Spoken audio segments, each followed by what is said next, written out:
বিসমিল্লাহির রহমানির রহিম। আসসালামু আলাইকুম। সুপ্রিয় দর্শক শ্রোতা, আজকে আমার সামনে যিনি অতিথি আছেন তার নাম হচ্ছে মেজর জাইদি আহসান হাবিব। তিনি সেই সৌভাগ্যবানদের মধ্যে একজন যিনি বিডিআর ম্যাসাকার থেকে জীবিত ফিরে আসতে পেরেছিলেন আল্লাহর রহমতে, এবং তিনি একজন প্রত্যক্ষদর্শী। আপনার কাছ থেকে আমরা জানবো যে সেদিন আসলে কি ঘটেছিল। দরবার সকাল 8টায় হওয়ার কথা ছিল। কখন হয়েছিল দরবার? সকাল 9টায়। এই 1 ঘন্টা যে দেরি হলো দরবার, কি কারণে দেরি হলো? এটা তো নরমাল না। তো এটা কি নরমাল? এই 1 ঘন্টা দরবার দেরি হওয়া কি নরমাল? স্যার এখানে কোশ্চেন, এখানে প্রশ্ন যে দরবার সেদিন 1 ঘন্টা পরে দেরি হয়েছে। দর্শক, আমরা এই দরবার যে কেন 1 ঘন্টা পরে দেরি হয়েছিল, 1 ঘন্টা পরে শুরু হয়েছিল, এর ইমপ্লিকেশনটা কি সেটা আমরা জানবো। তো আমাকে একটু বলেন তো সেদিন দরবারের পরিস্থিতিটা কিরকম ছিল? দরবার শুরু হচ্ছিল সকাল 9টায়, 9টা 5, 3 অথবা 5 এরকম সময় শুরু হলো স্যার। তো শুরু হওয়ার পরে স্যার কথা বিভিন্ন রকমের হিসাব দিচ্ছিলেন। প্রথমে যে দরবার যেভাবে শুরু হয়, ডিজিবিডিয়া যেভাবে শুরু হয়, কোরআন তেলাওয়াত, তারপরে যেটা নর্মাল আর কি, সবাই যেটা জানে এটার বাড়াচ্ছি না। তারপর ডাল ভাতের কথা বলছিলেন। ডাল ভাত নিয়ে উনি বিভিন্ন রকমের যে প্রচারণা চলছিল সেটাকে তিনি খণ্ডন করছিলেন যে এটা আমাদের কত টাকা ইনকাম হচ্ছে, কত টাকা আমরা কোথায় কিভাবে খরচ করছিলাম হিসাব দেওয়ার চেষ্টা করছিলেন। এই সময় 9:18 স্যার, আমি পরে ব্যাক ক্যালকুলেশন করেছি। হ্যাঁ, কারণ আমি কথা বলেছিলাম জেনারেল তারেকের সাথে 9:37, সেই হিসেবে ব্যাক ক্যালকুলেশন করে আমি দেখলাম যে 9:18 হয়। তো 18 করলো কি স্যার, হাতের বাম পাশে, মানে অর্থাৎ দরবার হলের দক্ষিণ দিক থেকে মঈন আর কায়েস, অথবা দুজন নামটা বলে নিয়ে, একজন নাম সিপাহী মঈন প্রথমে অস্ত্র নিয়ে একটা 7.62 রাইফেল নিয়ে প্রবেশ করলো। প্রবেশ করেই জাস্ট স্যারের কাছে বন্দুক তাক করলো, একদম তার বুক বরাবর জেনারেলের দিকে বন্দুক তাক করলেন। এক বন্দুক তাক করে তার হাত কাঁপছিল স্যার। তারপরে আরেকটা স্যার, সেটা হচ্ছে স্যার ট্রমাতে কাঁপছিল কি, বিকজ পরবর্তীতে আমি দেখেছি ওই অস্ত্রটা যখন আমরা উদ্ধার করলাম তার সেপটিকেস অফ ছিল। গুলি মানে তার সেপটিকেস অন করে যে গুলি করবে এইটা তার নার্ভাসনেস সে করতে পারেনি, এবং গুলি যেহেতু বের হচ্ছিল না এই জন্য আরো সে নার্ভাস হয়ে যাচ্ছে। এই কারণে সে কাঁপতেছিল। তখন ওর সাথে সাথে ওই এডিসি তাকে ধরে ফেললো, এবং পাশে সে বসা ছিল হচ্ছে এডিজি স্যার। স্যার ধরে ফেললেন। যখন স্যার ধরে ফেললেন তখন সে পড়ে গেল, এবং পড়ে গিয়ে সে ভান করলো, ফেইন্ট হল। তো ওই সময় স্যার সাথে সাথে তখন আমরা যারা জুনিয়র অফিসার ছিলাম দৌড়ে গেলাম স্যার। দৌড়ে গিয়ে তারপরে কয়েকজন অফিসার তার বুটলেস দ্বারা তার পা বেঁধে দিল। তো সে হাইলসা বলে, এই বুটলেস পড়া দরকার নেই, খুলে দাও, এবং বললেন যে এটা এরকম হলো কেন, ডিওটি এরকম হলো কেন, এটা তো হওয়ার কথা ছিল না, তুমি সবাইকে বলো, সবাইকে আবার বলো আসতে, দরবার আবার শুরু হবে। তো আমি তো স্যার টাইম ওই সময় আমি ফুলবাড়ি থেকে গিয়েছিলাম। আমার ওই দিন আমার জন্য ওই দরবারটা হয়েছিল। আমার পুরস্কার পাওয়ার কথা ছিল। আমি মাদক দ্রব্য ধরাতে সারা বাংলাদেশের মধ্যে প্রথম হয়েছিলাম, মেডেল পাওয়ার কথা ছিল। তো এখন আমি যেতেছি গ্রাউন্ড সোলজার। হ্যাঁ, তো আমি তো ডাকা শুনতে এই সব ভিতরে হ্যাঁ তোরা কই বাড়ি যাচ্ছিস, মানে আপনি ঠান্ডা করবার চেষ্টা করছিলেন। হ্যাঁ, মানে বিশৃঙ্খলাটাকে শৃঙ্খলার মধ্যে আনার চেষ্টা করছিলাম। তো এখন পিছনে যে যখন গুলি করতে পারলো না স্যার, তখন পিছন থেকে একটা সৈনিক, যে আরেকজন নাম বললাম, ওর নামটা ভুলে গেলাম, কালাম না কাসেম, ও বাড়ি চলে গেল। বাড়ি চলে গিয়ে একটা ফায়ার করলো। ফায়ার করার সাথে সাথে জাগো একটা ধ্বনি আসলো। এই জাগো ধ্বনি করে সবাই জাগো বলে যে যেদিকে পারে চলে গেল। তো এই জাগো ধ্বনি, এটা একটা কোশ্চেন স্যার, সবাই কেন ওই জাগো বলার সাথে সাথে সবাই কেন পালিয়ে গেল বা সবাই কেন চলে গেল? এটা কোড ওয়ার্ড। এই কোড ওয়ার্ডের মাধ্যমে সব চলে গেল। তখন আমরা ডিজি মহোদয়ের কথা উপর ভিত্তি করে সবাইকে ডাকলাম, কেউ আসলো না। যখন আসতেছে না স্যার, তখন ডিজি মহোদয় ওই স্টেজ থেকে নিচে নামলেন। তখন আমরা সবাই নামলাম, সবাই ডাকছি। In the mean time colonel Gulzar sir, Imdad sir এবার সবাই মিলে আমাদের যারা জুনিয়র আছে তাদেরকে একসাথে করলেন, করে বললেন যে মানে কি করা যায়, উনি একটা প্ল্যান করছিলেন আর কি। তো ইন দ্য মিন টাইম বাইরে দূর থেকে আস্তে আস্তে ফায়ার হচ্ছে, একটা দুটো ফায়ার হচ্ছে, আস্তে আস্তে আস্তে আস্তে গুলির তীব্রতা বাড়তে থাকে। যখন আরো বাড়তে থাকে তখন আস্তে আস্তে দেখলাম যে সৈনিকরা আস্তে আস্তে ঘেরাও করছে আমাদেরকে আর 3 দিক থেকে। তখন ঘেরাও করছে, তখন একটা সৈনিক সামনে চলে আসছে, ওর হাতে একটা অস্ত্র ছিল। ওই সময় গুলজার স্যার বললেন যে ওই অস্ত্রটা নেওয়ার জন্য। তখন মবিন ক্যাপ্টেন অথবা মেজর, ওই সময় ক্যাপ্টেন ছিল মনে হয়, ওই ক্যাপ্টেন মবিনও অনেক জুনিয়র অফিসার, ও কোলিং করে যে সামনে যে নিয়ে ওদের সে পিছনে চলে গেছে, আর দিতে পারেনি। তো একটা অস্ত্র নেওয়ার অর্থ হচ্ছে স্যার আমাদের কাছে তখন একটা অস্ত্র ছিল যে ওই মইন যে অস্ত্রটা নিয়ে আসছে সেই অস্ত্রটা আমরা আনলোড করলাম, আনলোড করে দেখলাম 6টা গুলি আছে সেন্ট্রাল সিস্টেম রাইফেলের। তো ওখানে যদি একটা অস্ত্র পাওয়া যায় এবং আরেকটা যদি অস্ত্র থাকে স্যার, তাহলে আমরা মানে সুবিধা হবে, নিজেদের বাঁচানোর জন্য সুবিধা হবে। তো এই জন্য স্যার আরেকটা অস্ত্র চাচ্ছিলেন, কিন্তু অস্ত্র পাইনি আমরা। যখন পেলাম না তখন এই ইনডামেন্টে বিভিন্ন জায়গায় ফোন করা শুরু করলো, যে যেভাবে পারে। হ্যাঁ, তো এই সময় হঠাৎ করে আমার মাথায় আসলো যে আমার তো সিও ডিফেন্স অ্যাডভাইজার, আমার সিও মানে commanding officer, I directly rank to him. তো তাকে বললাম যে স্যার আমি ইয়াতে মেজর জাহিদ স্যার, একটু আগেই আমাদের এখানে একটা ইনসিডেন্ট ঘটনা ঘটছে, জিজি মহোদয়কে মারতে আসলে মারতে পারিনি স্যার, আপনি একটু জিজি মহোদয়ের সাথে কথা বলেন স্যার। বলে আমি মোবাইলটা জিজি মহোদয়কে দিই, জিজি মহোদয় আমার পাশে ছিলেন, জেনারেল শাকিল। তো স্যার নিয়ে কথা বলছেন, তো বুঝলাম যে কথা বলতে পারলেন না, হয়তো ওর দিক থেকে কেটে দিয়েছিল, আমি এইটা মনে হলো আমার। এটা কলেজ দেখলে বোঝা যাবে স্যার কোন দিক থেকে কাটা হয়েছে। যদি তখন আমি তো আমার মনে হচ্ছে ও দিক থেকে কাটছে, আদারওয়াইজ স্যার তো আমাকে আবার ফেরত দিতেন না। তো এই অবস্থায় তখন আস্তে আস্তে আস্তে আস্তে আরো তীব্রতা বাড়তে থাকে স্যার, এমন বাড়তে থাকে বাইরে হিউজ গোলাগুলি শুরু হয়ে যায় স্যার। তখন আমরা তো ইয়ের সাথে কথা বলেছিলেন, তারেক সিদ্দিকীর সাথে। এটা কি তখনও কথা বলেন নাই? তখন কথা বললাম তো। কখন কথা বললেন আপনি তারেক সিদ্দিকীর সাথে? এই 9:37 মানে আপনি কথা বললেন? হ্যাঁ। তারেক সিদ্দিকী কি আপনি ফোন করেছিলেন? আমি ফোন করেছিলাম স্যার। আচ্ছা, তারেক সিদ্দিকী কি বললো আপনাকে? আমার কোনো কথা উত্তর দেয়নি।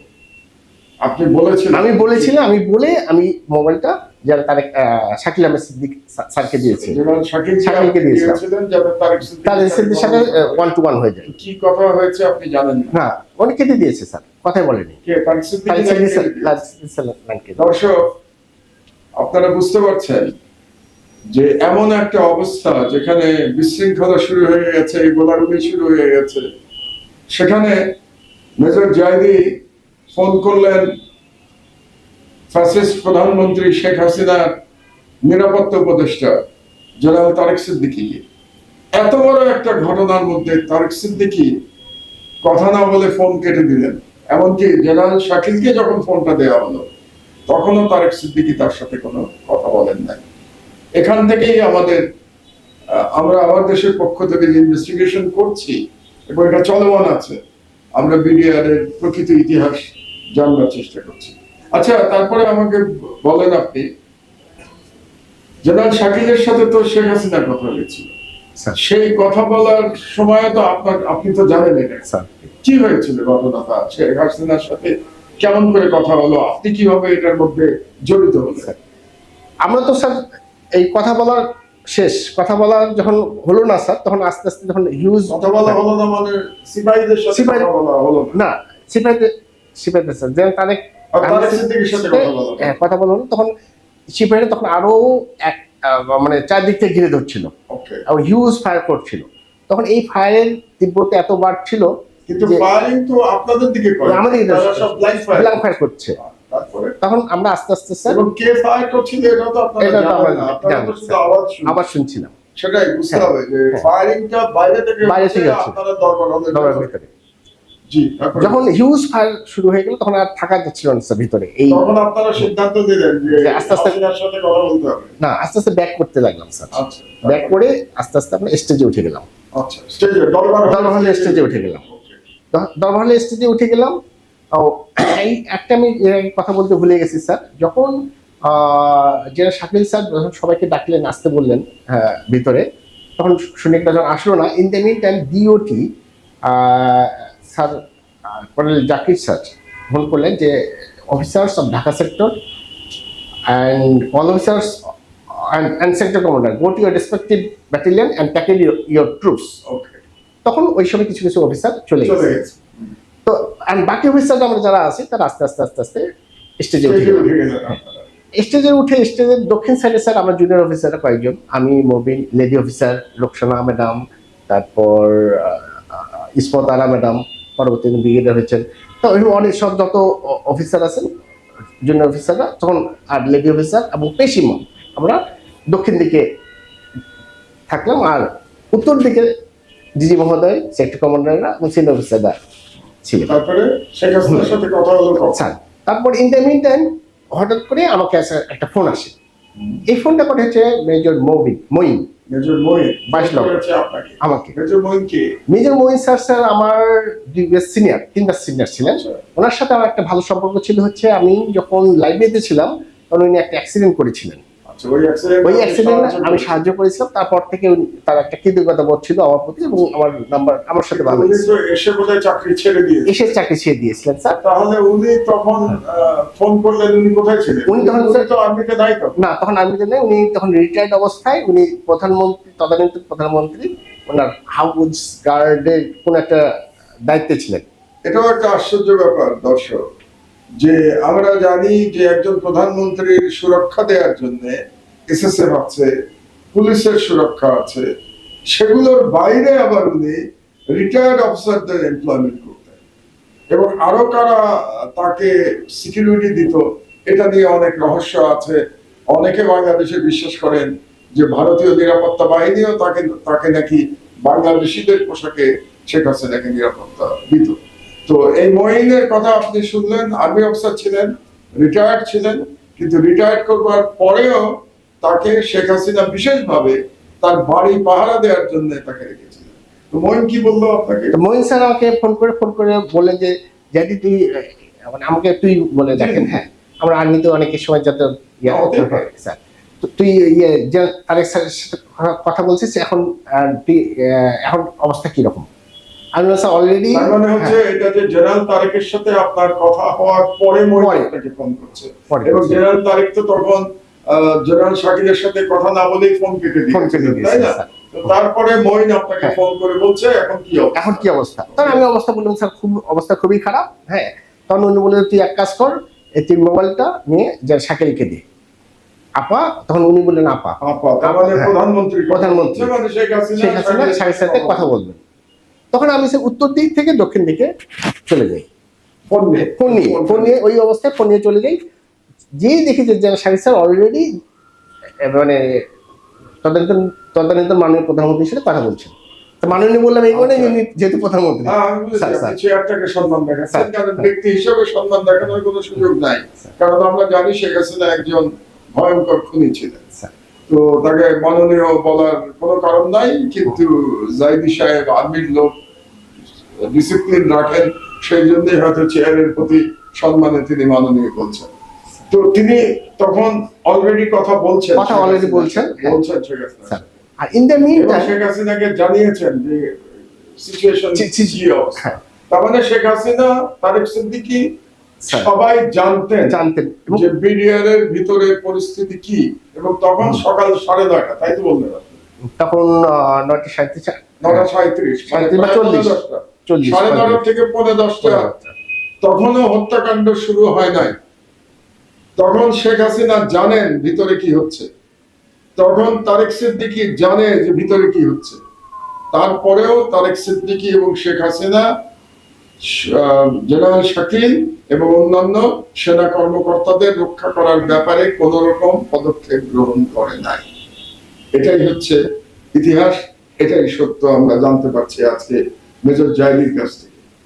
তারপরে আপনি আমাকে বলেন, আপনি বলেছিলেন যে দুটো গ্রুপ ছিল, গোলাগুলি যখন শুরু হয় আপনার সেনা এই সিপাহীদের মধ্যে থেকে একটা গ্রুপ গোলাগুলি করেছিল, আর একটা গ্রুপ গোলাগুলিতে অংশগ্রহণ করে না, এটা একটু বলেন। এটা একটু একটু তার আগে আসি স্যার। জি বলেন। স্যার সেটা হচ্ছে যখন মানে যে প্রধানমন্ত্রী তদানীন্তন প্রধানমন্ত্রী তখন শাকিল স্যার যে কথোপকথনটা হয়েছিল এই কথোপকথনটা আমি একটু বলি স্যার। হ্যাঁ এটা বলো, এটা আপনি জানেন কি স্যার, কথা হয়েছে বলেন। বলছিলেন যে মাননীয় প্রধানমন্ত্রী সম্ভবত 44 রাইফেলের কিছু সন্ত্রাসী সৈনিক আপনার সরকারের ভাবমূর্তি নষ্ট করার জন্য এখানে অরাজকতা সৃষ্টি করছে, আমাদের অতি সত্বর আমাদেরকে সাহায্য পাঠান বা সামথিং লাইক দিস বলতেছিল। তখন আমি সাথে সাথে স্যারকে মানে বলতে যে স্যারকে বললাম যে sir I want to talk to the soldiers.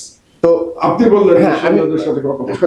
In the mean time আমি তখন একটা কথা বলতে ইয়ে করছি স্যার। ওই সময় সুবেদার নুরুল ইসলাম তখন সৈনিকদের স্যারের যে মাইকের দরবারে মাইক ছিল সেই মাইকে নুরুল ইসলাম বক্তব্য দিচ্ছিলেন সৈনিকদের প্রতি, মানে সৈনিকদের থামানোর জন্য। উনি নুরুল ইসলাম চেষ্টা করছিলেন যে সৈনিকদের থামানোর থামানোর জন্য, জন্য। এটা বোঝা দরকার। তার মানে নুরুল ইসলাম এই বিদ্রোহের সাথে জড়িত ছিলেন না, তিনি স্যার। থামানোর চেষ্টা করছিলেন। বলেন। তো উনি বলতেছিলেন, রাগারাগি করতেছিলেন। আমরা উনি যেহেতু মানে সৈনিকরা ওদেরকে পিতার মতন সম্মান করে, উনি এই তোরা অস্ত্র নামা, অস্ত্র ফেলে দেখ, তোদের কোর্ট মার্শাল হবে, এইভাবে রাগারাগি করছে। তখন আমার মাথার মধ্যে আসলো যে এইভাবে না করে একটু সফটওয়্যারে বলি, একটু ঠান্ডা হয়ে বলি। তারপর আমি স্যারের কাছে পারমিশন নিয়ে আমি নুরুল ইসলাম স্যারের কাছ থেকে আমি মাইকটা নিই, হ্যান্ড মাইকটা নিয়ে আমি বলি যে সৈনিকরা, আমি মেজর যাইনি, ঘাসুরিয়া যুদ্ধে তোমাদের নায়ক লাপ্তু খান, ওয়াহিদুজ্জামান, কায়েস এবং আরেকজনের নাম মনে নাই, আমি তোমাদেরকে উদ্ধার করেছিলাম। আমি নিজের জীবন বাজি রেখে তোমাদেরকে উদ্ধার করতে যদি যেতে পারি, তোমরা আজকে আমার কথা শুনবা, এটা আমার দাবি। তোমরা আমার কথা শুনো, তোমরা অস্ত্র ফেলে ভিতরে আসো। এই কথা বলে তখন স্যার আবার কথা বলছেন প্রধানমন্ত্রীর সাথে, আর আমাকে আবার সাইড করে বললেন যে দাদি রিপিট ইট, মানে চালিয়ে যাও, তুমি চেষ্টা করো। হ্যাঁ। তো আমি তখন ওইটা স্যার 2 থেকে 2.5 বার বলার পরে আমার গলা শুকিয়ে গেল। তো আমার গলা শুকিয়ে যাওয়ার পরে পরে মেজর সালি স্যার নিলেন আমার মোবাইলটা, মানে মাইক ফোনটা। স্যার আর কথাই বলতে পারেননি। যখন কথা বলতে পারেনি তখন ইমদাদ স্যার নিলেন, নিয়ে কমান্ডার ইমদাদ। তো কমান্ডার ইমদাদ নিয়ে উনি বলতেছিলেন যে বাবারা, আমার টোনেই আর কি, বাবারা আমি র্যাবে থাকাকালীন সময় তোমরা অনেকেই আমার সাথে অনেক অপারেশন করেছো, তোমরা অস্ত্র ফেলে আসো, তোমাদের সাথে আমাদের কথা আছে, আমি তোমাদের সমস্ত দাবি দেওয়া মেনে নেওয়া হলো, তোমরা আসো বাবারা কথা বলো। এই কথা বলার সাথে সাথেই স্যার ওরা ভিতরে একদম ঢুকে পড়লো, মানে ফায়ার করতে করতে। যখন ফায়ার করতে করতে ঢুকে গেল স্যার, আমি তো স্যার গ্রাউন্ড সোলজার, তো আমি করছি পর্দা ফেলে একদম সামনে চলে আসছি। আমি থাম, অস্ত্র ফেলা, তোরা গুলি করবে না, আমি তোদেরকে বাঁচিয়েছিলাম। হ্যাঁ, এই বলার সাথে সাথে স্যার কিছুক্ষণ পরে ওরা অস্ত্র ইনস্ট্রুমেন্ট গুলি করতেছিল। তো স্যার, তো আমার পিছনে একটা পিলার ছিল, ওই পিলারটা SS পাইপ দিয়ে মোড়ানো। আচ্ছা। পরবর্তী বুঝতে পারলাম ওখানে গুলি লেগে আমাকে পিছনটা ধাঁধা হয়ে গেল। আমার মানে আপনার স্প্লিন্টার লাগলো স্যার, স্প্লিন্টার লেগে আপনার পিছনটা ধাঁধা হয়ে আপনি প্রথম আহত হলেন স্যার। আমি স্টেজ থেকে পড়ে গেলাম স্যার। যখন পড়ে গেলাম তখন 2 জন সৈনিক আমার কাছে চলে আসলো, দৌড়ে আসে বললো যে স্যার আমার লাপ্তু খানের আপনার নমরি, বা আমরা বুঝতে পারছি আপনি কে স্যার, আপনি আসেন। দর্শকরা আপনারা বুঝতে পারছেন যে লাটু খানের কাহিনী আমি কেন আগে বলেছিলাম। এই লাটু খানের কাহিনীর সাথে আজকে যে মেজর জায়দি আজকে এখানে জীবিত আছেন এটা জড়িত। কারণ লাটু খানকে মেজর জায়দি সেভ করেছিলেন BSF এর হাত থেকে, এবং সেটা সৈনিকেরা বলে নাই। এবং সেই কারণেই আপনারা জানবেন যে কিভাবে তাকে আর কোনো আক্রমণ করেনি, এবং তাকে যে গুলিটা করেছিল এটা ঠিক তার উদ্দেশ্যে না, গুলিটা হচ্ছিল এলোপাথারি। সেই অবস্থায় একটা পাইপে লেগে স্প্লিন্টারে তিনি আহত হয়ে যান। তারপরে আহত হওয়ার পরে আপনি শুনলেন এটা যে আরেক দল বলছে গুলি করছে কেন। তখন আমি যখন আমাকে বের করে নিয়ে যাচ্ছে স্যার, তখন আমার কাছ থেকে মোবাইলটা কিনে নিল একজন। তো যখন আমার বাইরে গেলাম স্যার, বাইরে যে তখন আমার পিছিয়ে পিছিয়ে আসতেছিল হচ্ছেন সুবেদার নুরুল ইসলাম, উনি আসতেছিলেন আর কি, আসতেছেন তখন ইসলাম মানে যে চেষ্টা করেছিল থামানোর জন্য। তো ওনাকে নিয়ে আসতেছিলেন, আমরা দুজনে বাইরে চলেছিলাম। বাইরে এসেই পশ্চিম পাশে সামনে একটা গাছ আছে, গাছের উপরে স্যার ওই বাঁধানো আছে, ওই বাঁধানো অনেকজন সৈনিক আছে, সব সৈনিকরা ওই মশারির ডান্ডা যেটা 400 রড দিয়ে যে সামনের দিকে 30 মতো থাকে স্যার, ওইটা হাতে নিয়েছিল, ওইটা নিয়ে আমাকে এলো পাথরে মার শুরু করে দিল স্যার। মার শুরু করে দেওয়ার সাথে সাথে স্যার আমি তখন ওই সুবিধা নুরুল ইসলাম সামনে চলে আসে এই মারপিটা স্যার ভালো মানুষ নুরুল ইসলাম আপনাকে বাঁচানোর বাঁচানোর জন্য জন্য চেষ্টা করছে। হ্যাঁ, তো এইটা বলার সাথে ওই একজন আছে, ওইটা দিয়ে বেরোনেটের মধ্যে করে ওইটা দিয়ে ভুতা দিয়ে দিচ্ছে স্যার আমার পেটে না লাগে লাগলো হচ্ছে আমাকে সামনে ওনার পেটে লাগলো, ওনার পেট দিয়ে ফিনকি দিয়ে রক্ত পড়লো, এটা আমি নিজ চোখে দেখেছি।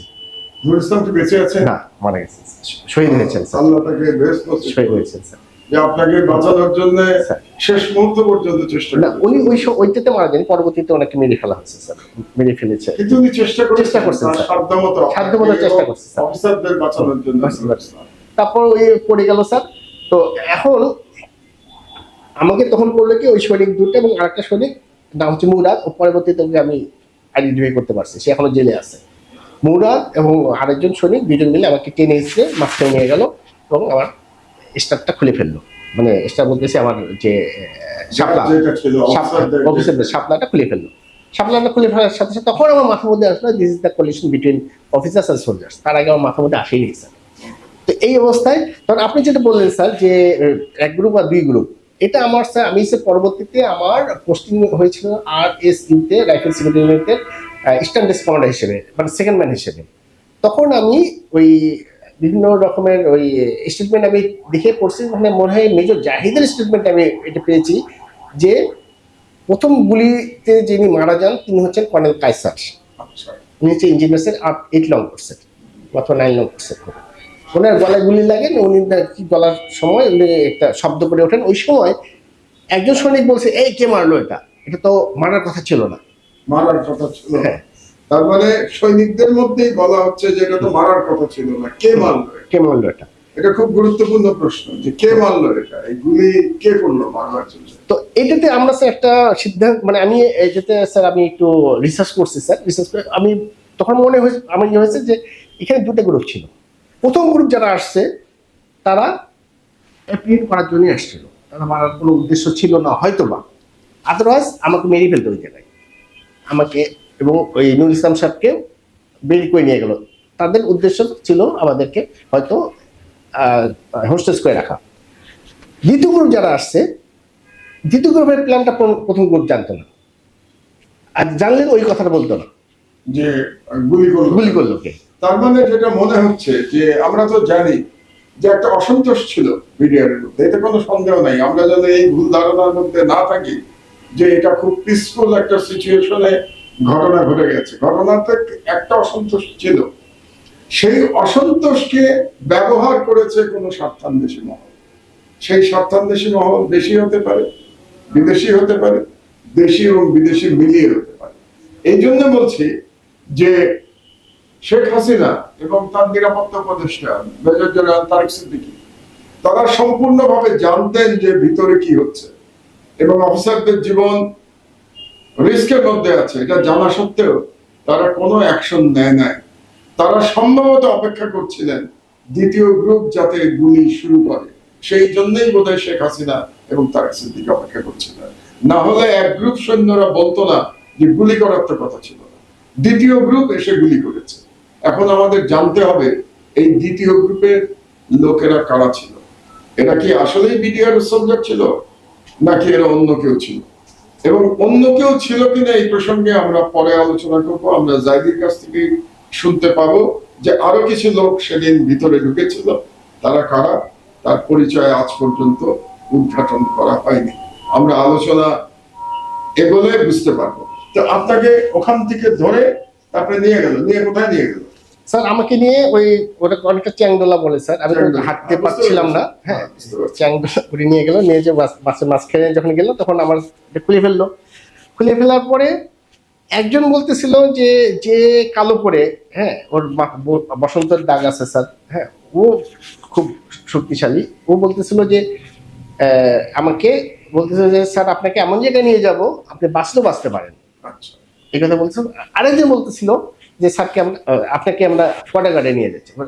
ওদের মধ্যে একটু ইয়ে হলো, তখন বলতেছে না কোয়ার্টারগার্ডে না, আমরা এমন জায়গায় নিয়ে যাবো আপনি বাঁচতে পারেন। তখন তারা সিদ্ধান্ত নিল, দুইজন মিলে আমাকে নিয়ে গেল জেসাস কোয়ার্টার। আমি চিনতাম না স্যার, আমি আসছি ফুলবাড়ি থেকে। দিনাজপুর ফুলবাড়ি, এদের কোথায় জেসি স্কোয়াড আর কোথায় কি কিছু জানতাম না। ওরা জেসিও জুনিয়র কমিশন অফিসারদের কোয়ার্টার তারপর নিয়ে গিয়ে আমাকে একতলা থেকে দোতলায় নিয়ে গেল স্যার। দোতলায় গিয়ে প্রথম রুমেই ঢুকে দিল। রুমে ঢুকে দিয়েই তালা বন্ধ করে দিল। তা ঢুকে আমি দেখি যে ওই রুমে দুজন ছেলে, একটা ছোট ছেলে একটা বড় ছেলে বড় আছে আছে ভিতরে। তারা বের হয়ে গেল, বের হয়ে গিয়ে ওই দুজনেই আবার তালা দিল আমাকে। তালা দিয়ে চলে গেল। তখন ইন্দামিতে আমার সব সমস্ত শরীর তো রক্তে সয়লাভ স্যার, মানে আরো রক্ত বের হচ্ছে। এদিকে আমার মানে টেনশন হলে আবার ইউরিনের চাপ আসে, তো পাচ্ছিলাম না। তখন আমি তাদেরকে ডাকলাম, ডাকার পরে বললাম যে আঙ্কেল আমাকে একটু ওয়াশরুমে আমাকে যেতে হবে, আমার রক্ত বের হচ্ছে, তুমি একটু আমাকে একটু হেল্প করো। তো ওরা আসলো। তখন যখন আসলো দরজা তালা খুলে দিল, তখন আমি বললাম যে আমাকে একটা লুঙ্গি দাও, একটা গেঞ্জি দাও। আচ্ছা তো ওরা দেখলো, এবং দেখার পরে বড় ছেলেটাও করলো কি স্যার, ও মানে ওই ছোট দুজনে মিলে আমার ওই ইয়ে নিয়ে আসলো, কাপড় ভিজে নিয়ে আসে রক্ত মোছার জন্য রক্ত মুছে দিল আর কি। এবং একটা ওই ইয়ে নিয়ে আসলো, পানি নিয়ে আসলো, কি বলে পানি নিয়ে আসলো, আর চানাচুর আর বিস্কিট। তো চানাচুর বিস্কিট খাবার নিয়ে আসছে স্যার। তো চানাচুর বিস্কুট খেতে আমার ভালো না, পানিটা খেলাম। পানিটা খাওয়ার সাথে সাথে আমার মানে কলিজা ঠান্ডা হয়ে গেল স্যার, এমন ভালো লাগলো যে খুবই ইয়ে হলো। তখন আমার ওই স্পেশনটা ওরা মানে মানে ইয়ে করছে আর কি, বুঝতে পারছে। কারণ আমি তখন বললো, তখন আমাকে ওয়াশরুমে নিয়ে গেল স্যার। ওয়াশরুমে গেলাম, ওয়াশরুমে পরিষ্কার করলো, পরিষ্কার করে কাপড় চেঞ্জ করলাম, লুঙ্গি আর গেঞ্জি পরলাম। লুঙ্গি আর গেঞ্জি পরে আমি আবার ভিতরে নিয়ে আসলো। নিয়ে আসার পরে তখন আমি বললাম যে আঙ্কেল আমার তো বারবার ওয়াশরুমে যেতে হবে, তোমার দরজাটা বন্ধ করো না আমার এই না। তখন দেখলাম যে আর বন্ধ করলো না, দরজা খোলায় রাখলো। তো খারাপ ব্যবহার করেনি, ভালোই ব্যবহার করছে স্যার। তখন ওই ওদের ভালো ব্যবহার দেখে আমি আবার একটু একটু চাইলাম যে বসতে দিলে জায়গা চান, অনেকে বলে। হ্যাঁ, তো এটা আমার ক্ষেত্রে প্রযোজ্য না, বাট আমার ইয়ে ছিল যে আমার বাসায় কথা বলতে হবে, একটু কথা বলতে হবে। তো আমি একটা কথা বলতে ভুলে গেছি স্যার, সেটা হচ্ছে যখন আমাকে ওই যে গাছের নিচে আমাকে যখন পিটার ছিল, তখন আরেকটা আমার মোবাইল ছিল, একটা পার্সোনাল মোবাইল, একটা হচ্ছে অফিসিয়াল মোবাইল। এই অফিসিয়াল মোবাইলটা মনে হয় দরমালের ভিতরে নিয়ে গিয়েছিল, আর পার্সোনাল মোবাইলটা আমার পকেটে ছিল, ওখান থেকে আরেকজন টেন নিয়ে এই দুটো মোবাইল নেওয়া বলার অর্থ হচ্ছে এই কারণে যে পরবর্তীতে আমি যখন RSU রাইফেল সিকিউরিটি ইউনিটে যখন সেকেন্ড ম্যান হিসেবে কাজ করি, তখন আমি মোবাইল ট্র্যাক করে ওই কারা কারা নিয়েছিল স্যার তাদেরকে আমি লোকেট করতে পারছি এবং তাদেরকে ধরতে পারছি স্যার। এবং তাদেরকে ধরে এবং ওই সময়ে দরবারের ভিতরে কারা কারা ছিল এবং বাইরে কারা কারা ছিল তাদেরকেও আইডেন্টিফাই করা যাবে। এটা একটা স্যার ক্লু দিয়েছিলাম। যদি আমরা মানে তদন্ত জানা যাবে। আচ্ছা, তারপরে আপনি ওই বাড়িতে থাকলেন, তো ওরা মোবাইল দিল আপনাকে? ওরা মোবাইল নিয়েছে স্যার, এবং বলছে স্ত্রীর সাথে কথা বলেছেন? হ্যাঁ। তো আমি তখন সাথে সাথে আমি আমার ওয়াইফের সাথে কথা বলি। হ্যাঁ, ওয়াইফের সাথে কথা বলি, ওরা তো কান্নাকাটি করতেছিল স্যার, ইয়ে করতেছিল। তখন আমি আরেকটা তখন আগে করেছি, আমি ওই সময় আমি সাথে সাথে আমি নিজের মইন ট্রেনিং করি। নিজের মইনের নাম্বার আমার কাছে ছিল, আমার মাথায় মুখস্থ ছিল। মানে যে লাইব্রেরিতে আপনার সাথে ছিল? হ্যাঁ, আমার সাথে ছিল। সকালে কথা হয়েছে। শেখ হাসিনার বাড়ি দেখা শেখা পড়ে তাকে আবার ফোন করলেন? আমি আবার ফোন করলাম। আমি ফোন করে আমি জানালাম যে স্যার মানে ধরুন যেই স্যার বলছি তুই এখানে কিভাবে আসলি, তোর এখানে মানে এটা তো স্যার তুই কিভাবে এখানে চলে আসলি, কি বল ঘটনা কি?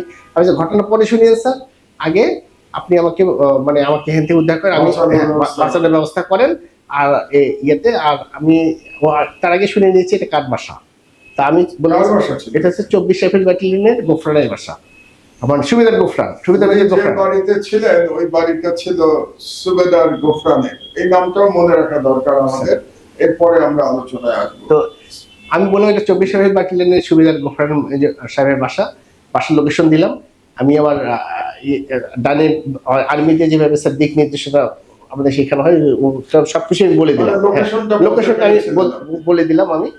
তো ওই বলে দেওয়ার পরে বললো যে ঠিক আছে, তাহলে আমরা তোকে বাচ্চাদের জন্য ইয়ে করবো, আর তুই এক কাজ করবি, আমাকে কখনো তুই আর স্যার বলবি না, তুই বলবি যে আমার বড় ভাই।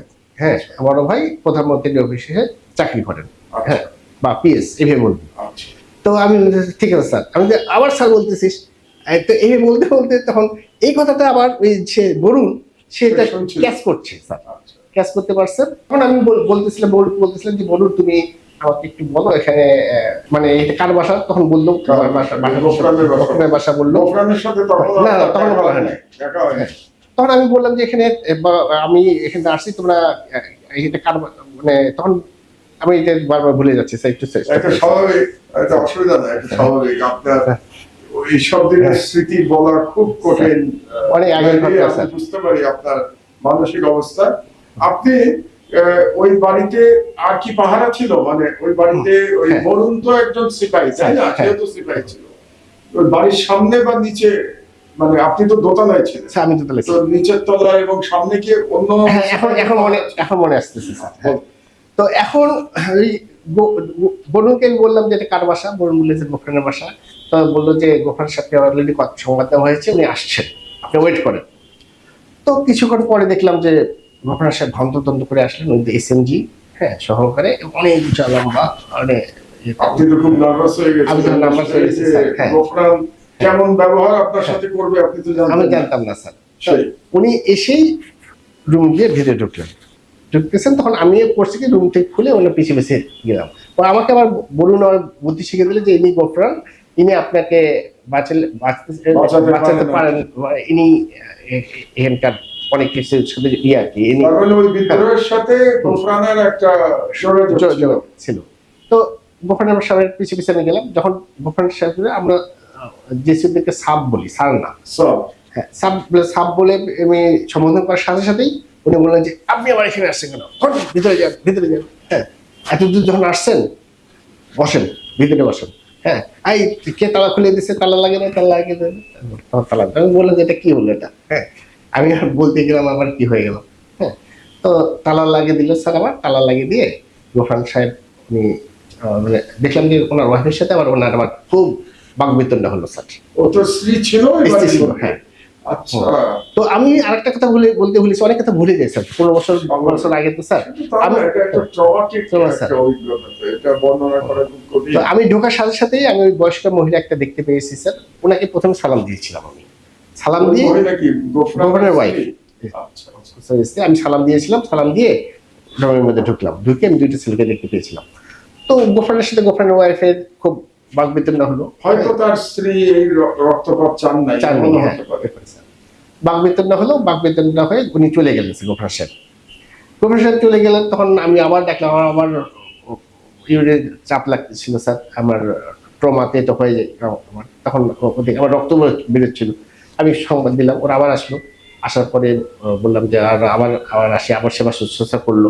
করার পরে আমি বললাম যে আঙ্কেল তোমরা দরজা তালা দিও না, তবে আমাকে বারবার যেতে হচ্ছে ওয়াশরুমে।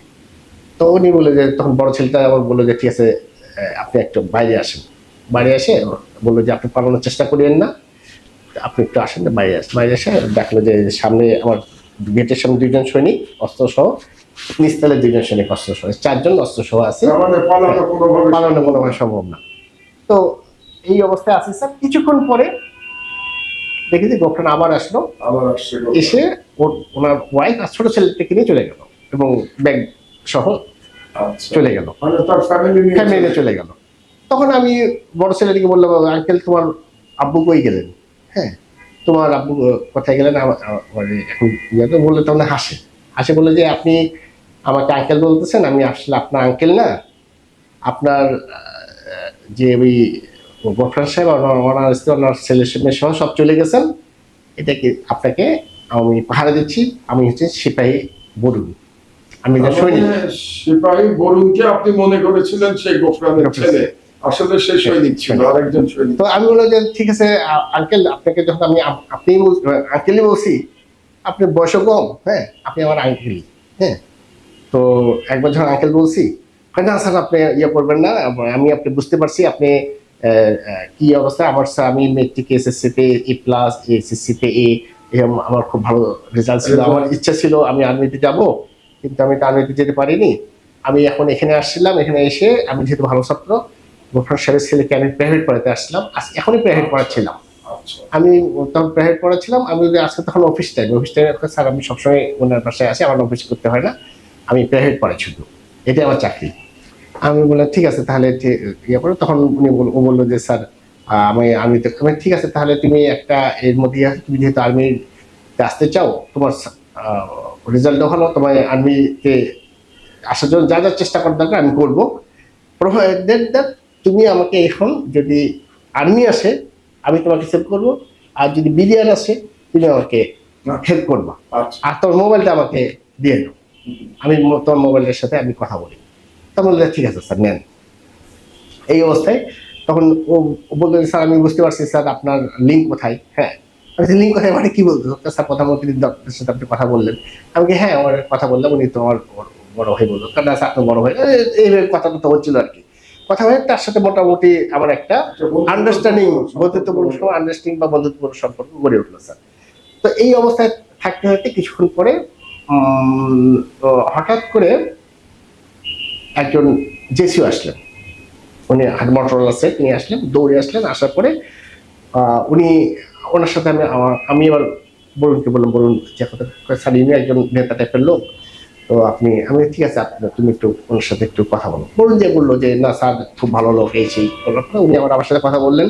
উনি আসলেন ভিতরে, আসার পরে বাড়ি কই এই সেই বললো।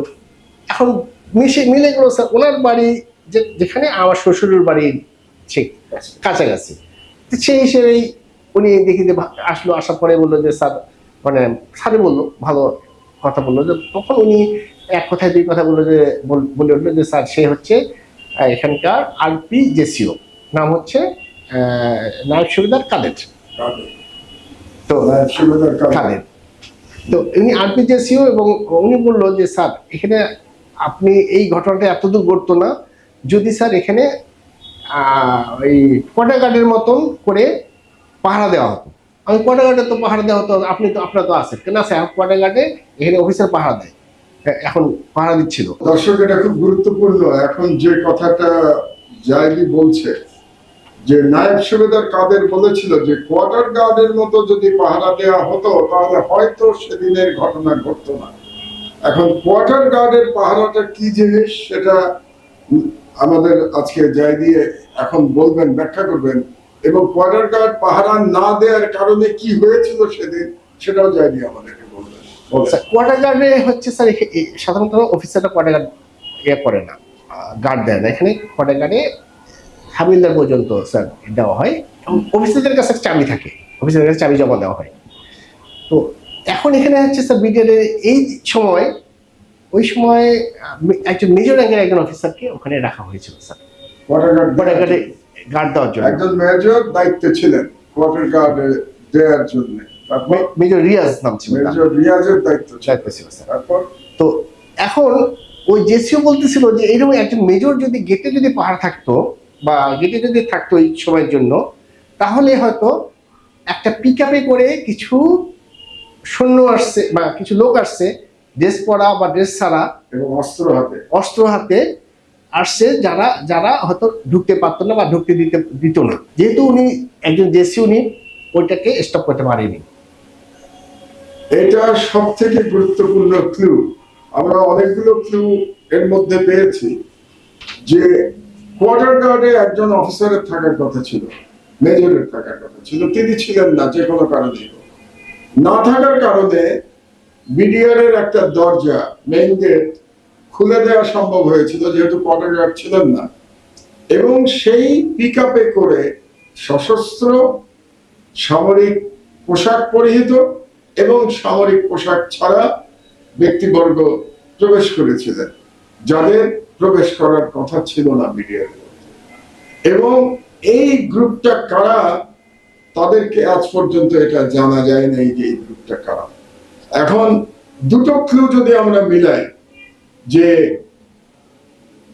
দরবার শুরু হওয়ার কথা ছিল 8টার সময়, দরবার শুরু হয়েছে 9টার সময়, 1 ঘন্টা দেরি করে করা হয়েছে, এবং ধারণা করা যেতে পারে যে এই সময়ের মধ্যে যে পিক আপের কথা বলা হচ্ছে যেখানে করে সশস্ত্র ব্যক্তিবর্গ প্রবেশ করেছিলেন, যারা সম্ভবত বিডিআর ছিলেন না, হয়তো বিডিআর এর পোশাক ছিল, সশস্ত্র ছিলেন, তারা এই 8টা থেকে 9টার মধ্যেই হয়তো প্রবেশ করেছিলেন। আমি হয়তো বলছি এই জন্য এই ইনভেস্টিগেশন আমি করছি না, আমরা সত্যটা জানার চেষ্টা করছি, এবং আমার দেশ সত্যটা বাংলাদেশের জনগণকে জানানোর চেষ্টা করছে।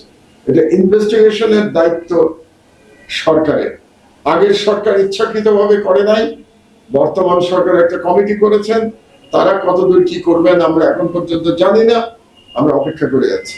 তো আমরা আলোচনা চালিয়ে যাব, আরো তথ্য আমরা জায়গির কাছ থেকে জানতে পারবো। তো কাদের বললো যে একটা পিকআপ ঢুকেছিল যার মধ্যে অস্ত্র নিয়ে লোকজন ঢুকেছিল, কেউ কেউ ড্রেস পরা ছিল, কারো কারো ড্রেস ছিল না। তারা কারা, কাদের তো এটা বলতে পারে বলতে পারেনি স্যার, কাদের বলতে পারে নাই তারা কারা।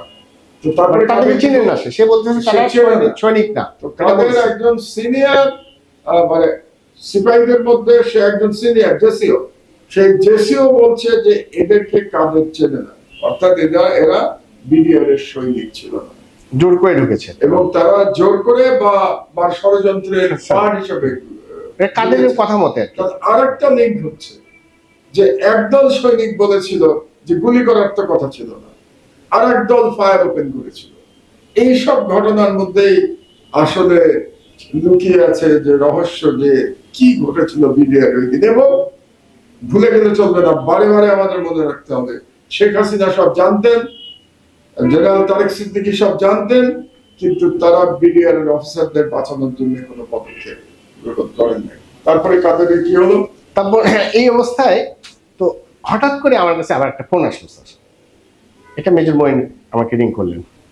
মেজর মইন করে বললেন যে 11:30 অথবা 11:15টার দিকে ফোন করে বললেন যে জাইদি, মানে অলরেডি 8-10 জন অফিসার কিল্ড, এবং জেনারেল শাকিল স্যার অলরেডি।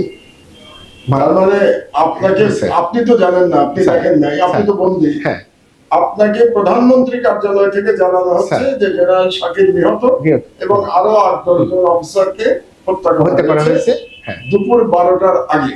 12টার আগে, 12টার আগে। জি, তুই কোনো মতে চেষ্টা কর বাঁচে থাকার জন্য, আমরা তোকে উদ্ধার করার চেষ্টা করতেছি।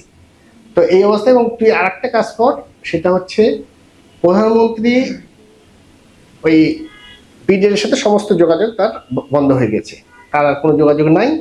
প্রধানমন্ত্রী আপনার বলতে আপা নিজেই একজন, হ্যাঁ, বাংলাদেশের আপা।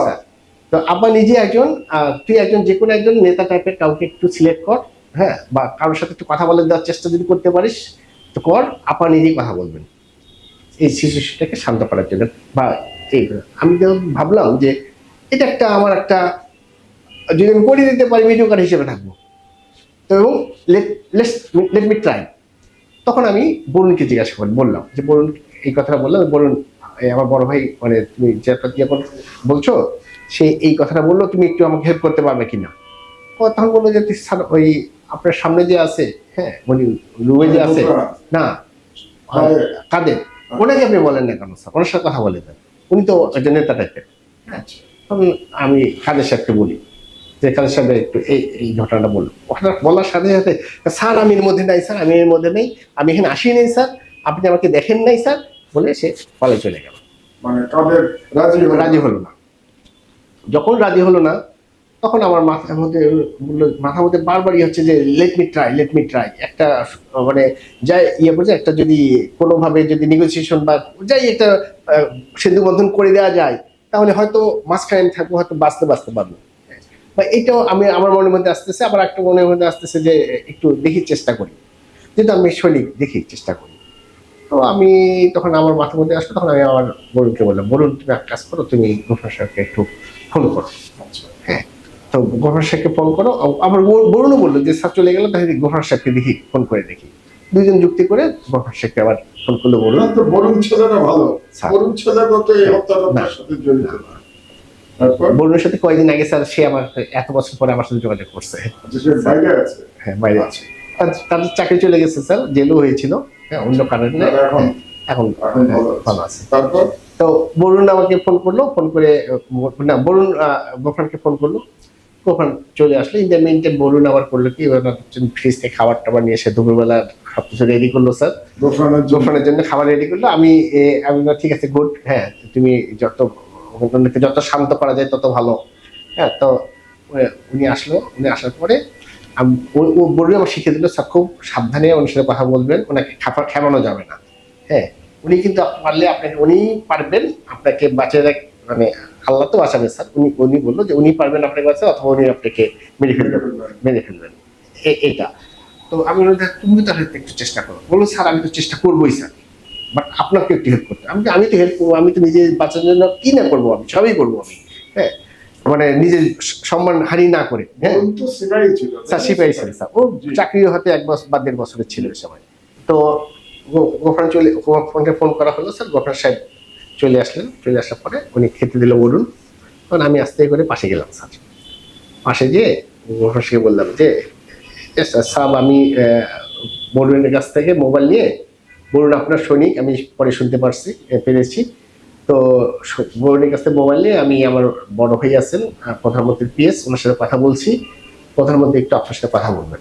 তো উনি একটু হেয়ালি শুনে, হ্যাঁ কি বলেন আপনি, প্রধানমন্ত্রী কথা বলবেন, তো বলে ওনার মোবাইলটা আমাকে কথা বলেন, লাগান আপনার, হ্যাঁ বলে ওটা আবার লাগান, বলে লাগান আপনার প্রধানমন্ত্রীকে। হ্যাঁ ঠিক আছে। তো আমি ওই মোবাইল থেকে ইয়াকে মঈন স্যারকে ফোন করলাম।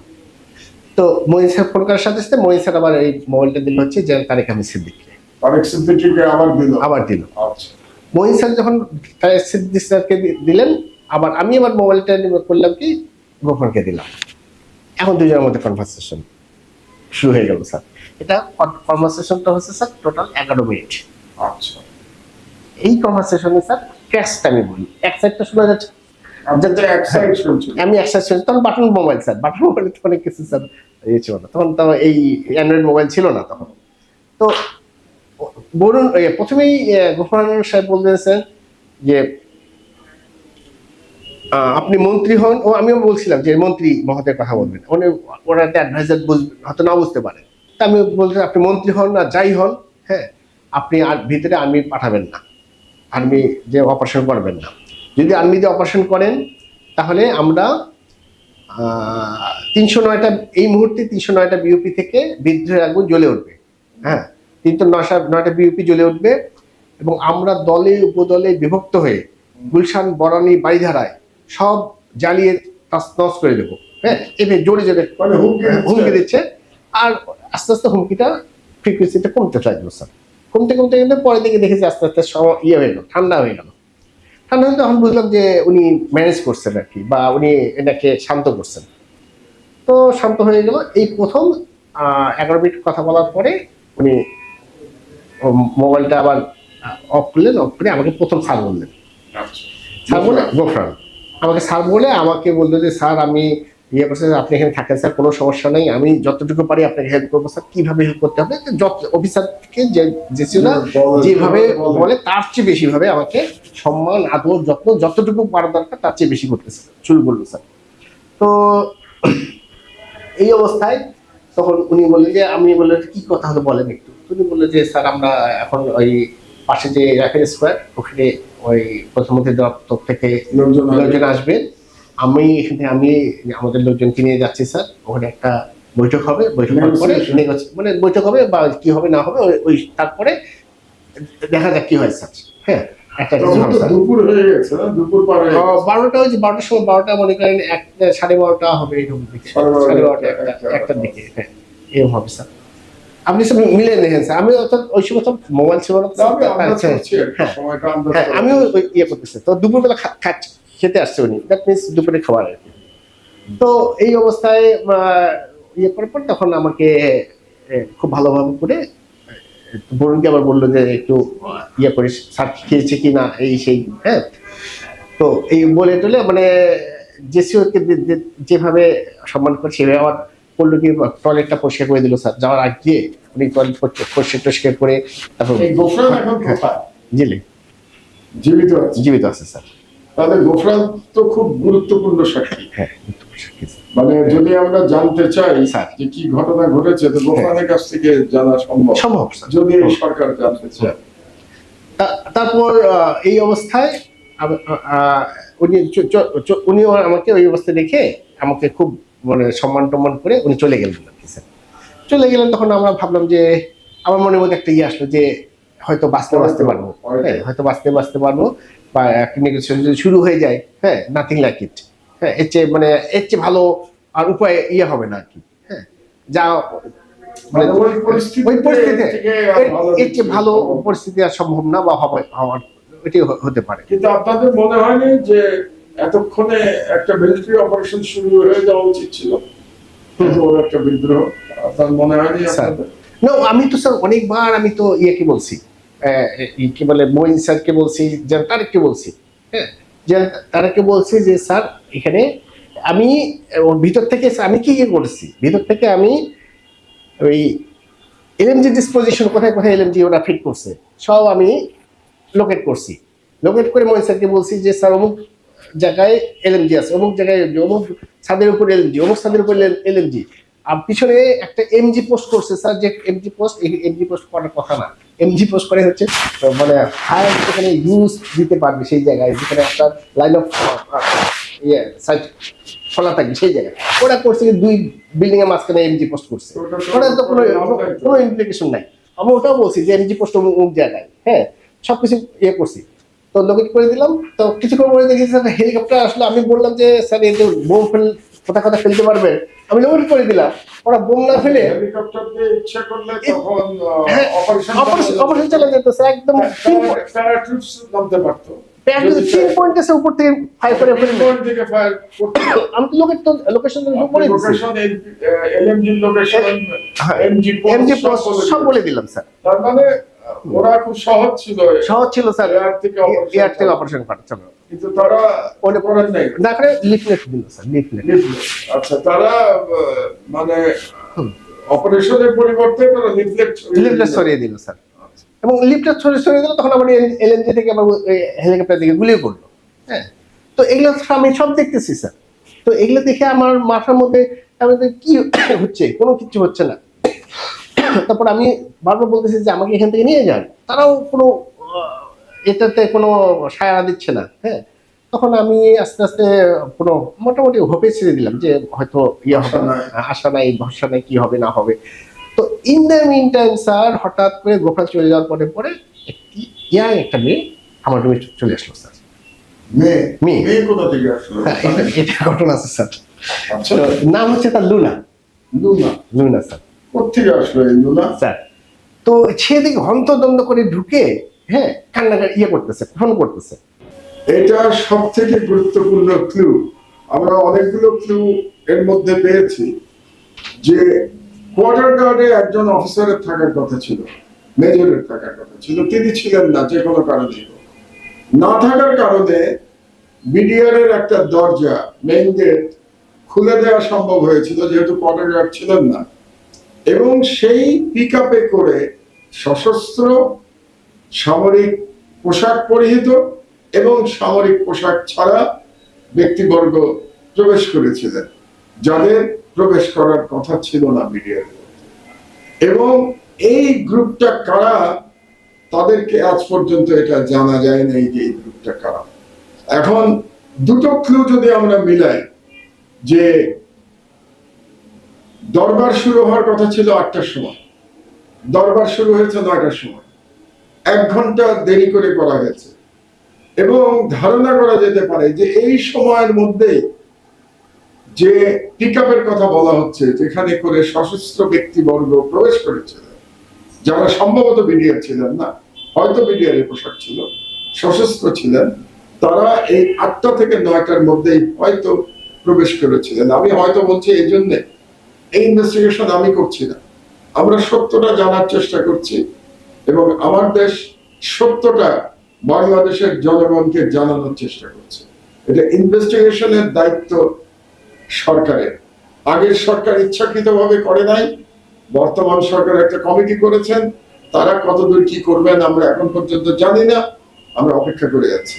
তো আমরা আলোচনা চালিয়ে যাব, আরো তথ্য আমরা জায়গির কাছ থেকে জানতে পারবো। তো কাদের বলল যে একটা পিক আপ ঢুকেছিল, যার মধ্যে অস্ত্র নিয়ে লোকজন ঢুকেছিল, কেউ কেউ ড্রেস পরা ছিল, কারো কারো ড্রেস ছিল না। তারা কারা, কাদের তো এটা বলতে পারে, বলতে পারেনি স্যার, কাদের বলতে পারে নাই তারা কারা।